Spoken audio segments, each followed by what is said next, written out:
Para naman sa sandatahang lakas na nangunguna sa battleground, importante rin ang pakikisalamuha sa komunidad upang mas gumaan pa ang loob ng mga lokal sa mga sundalo. Malaking bagay ito, pangunahin na nga sa mga lugar tulad ng Lanao del Sur na talamak pa rin ang recruitment ng Dawla Islamiyah. Isa lamang si Major Kent, ang intelligence officer ng 103rd Infantry Brigade, sa mga sundalong matagal nang pinag-aaralan ang galaw ng grupong ito.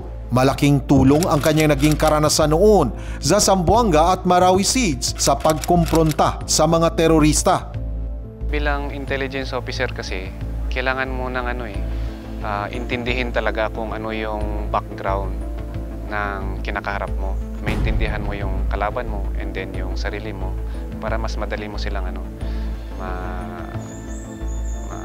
matalo talaga. Si Major Kent din noon ang matapang na sundalong humarap sa Kongreso na nagsalaysay ng naging laban ng mga sundalo sa gyera sa Marawi.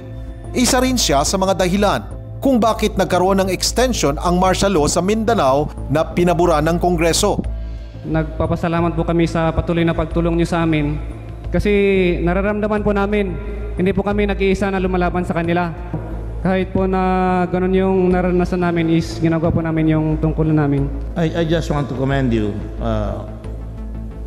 for your bravery.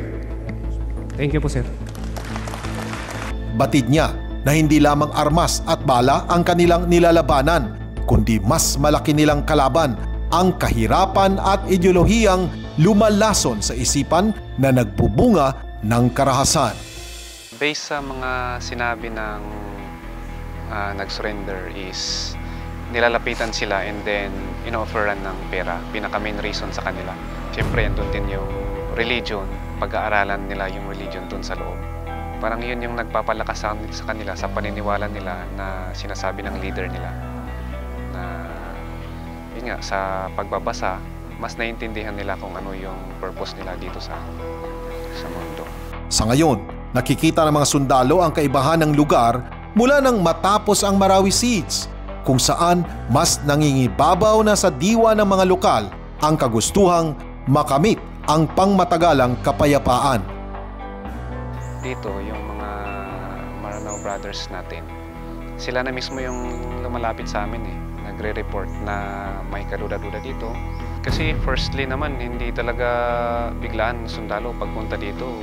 Gawin mo na kung ano yung gusto mong gawin So, kailangan mo muna alamin kung ano yung bawal, ano yung mga traditions and cultures nila, kung ano yung binibigay mo rin sa kanila na respeto, which yun din yung ibabalik nila sa sa'yo. Magandang gabi, Pilipinas!